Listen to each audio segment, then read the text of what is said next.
Hello everyone, এই Roshni garden lifestyle চ্যানেলে সবাইকে স্বাগত জানাই। আর আমি ড্রাগন গাছ সম্পর্কে যেটুকু জানি আজ সেটুকুই শেয়ার করব তোমাদের সঙ্গে। আর এই ড্রাগন গাছ হলো একটি মরুভূমি জাতীয় গাছ। এই গাছে বেশি জল দিতে লাগে না।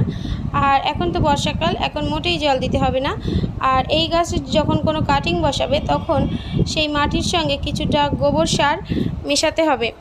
আর গাছ যখন বড় হতে শুরু করবে ফুল ফলের সিজনে, যেমন ধরো মার্চ বা এপ্রিল মাসে, তখন থেকে এই গাছের গোড়ায় ডিমের খোসা ও চা পাতা ও সবজির খোসা দিতে হবে।